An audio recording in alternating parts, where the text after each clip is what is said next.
প্রতিটি বিধানসভা ভিত্তিক লোকসভার প্রবাস যোজনা বৈঠক করছে ভারতীয় জনতা পার্টি।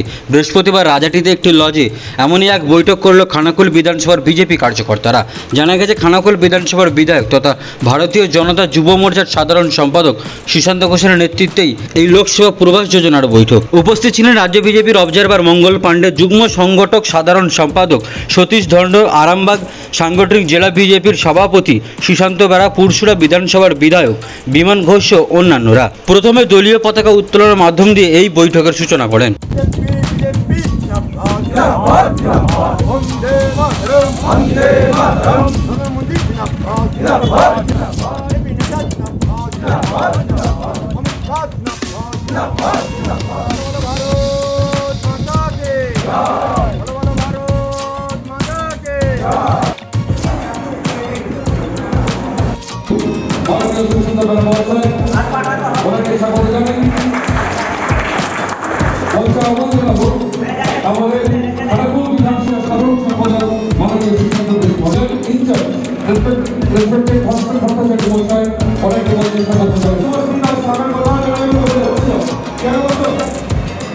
দেখুন, সারা দেশ জুড়ে লোকসভার প্রস্তুতি শুরু হয়ে গেছে।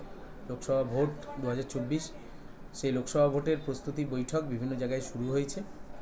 সেই অনুপাতে সারা পশ্চিমবাংলার 42টা যে লোকসভা আছে, 42টা লোকসভায় একদম বিধানসভা ধরে ধরে বৈঠক শুরু করেছেন কেন্দ্রীয় নেতারা। সেই অনুসারে আজকে খানাকুল বিধানসভায় আসছেন পশ্চিমবঙ্গের পর্যবেক্ষক, আমাদের সকলের প্রিয় মঙ্গল পাণ্ডেজি।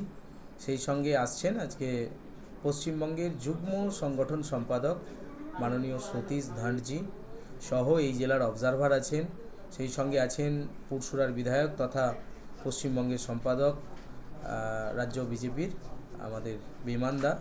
সেই সঙ্গে আরও নেতৃত্ব এখানে থাকছেন, জেলা সভাপতিও থাকছেন। আমাদের খানাকুল বিধানসভার অ্যাক্টিভ কিছু কার্যকর্তাকে বেছে নেওয়া হয়েছে, যাতে করে আগামী লোকসভা ভোটে আমরা ভালো ফল করি। সেই বিষয়ে আজকে একটা সাংগঠনিক বৈঠক এখানে অনুষ্ঠিত। বিষয় দেখুন, আমাদের লোকসভার প্রবাস যোজনা চলছে।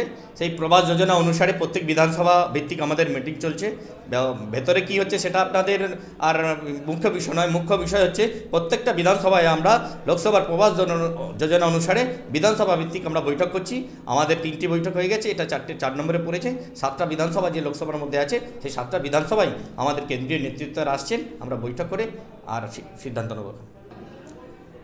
দেখুন, এখানে কেন্দ্রীয় নেতৃত্ব বলতে আমাদের এখানের অবজারভার যিনি আছেন আর মঙ্গল পাণ্ডেজি আসছেন, যিনি যুগ্ম ওজিএস আছেন, তিনিও আসছেন, সতীশ ধনজি।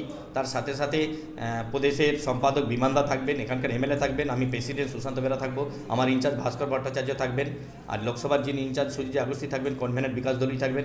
এনারা সকলেই থাকবেন।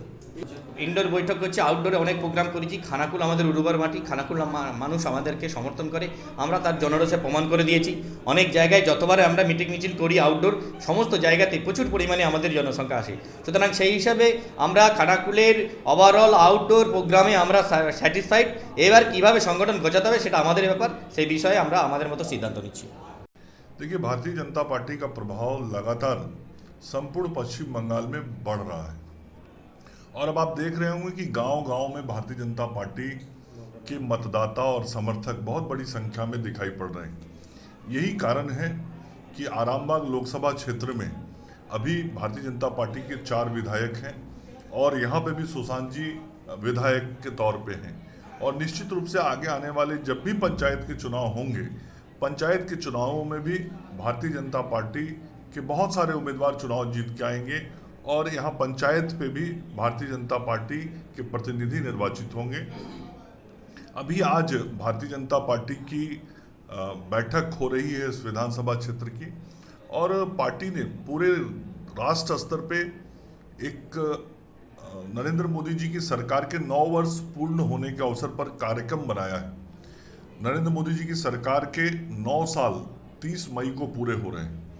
30 मई से लेकर 30 जून तक 1 महीना तक भारतीय जनता पार्टी का संगठनात्मक कार्यक्रम गांव-गांव में चलेगा और इस कार्यक्रम के माध्यम से हम नरेंद्र मोदी जी की सरकार की उपलब्धियां जो गांव, गरीब, मजदूर, किसान, नौजवानों के लिए, जिसके कारण आज समाज में विकास हुआ है, जिसके कारण आज पश्चिम बंगाल के गांव-गांव तक नरेंद्र मोदी की सरकार की योजनाएं पहुंची हैं। उन योजनाओं को लोगों तक पहुंचाने का, लोगों तक बताने का काम करेंगे। भारतीय जनता पार्टी के सरकार के कार्यक्रमों को लोगों तक पहुंचाएंगे और साथ ही भारतीय जनता पार्टी के सांगठनिक गतिविधियों के माध्यम से भी हर बूथ तक भारतीय जनता पार्टी की ताकत को बढ़ाने का काम करेंगे।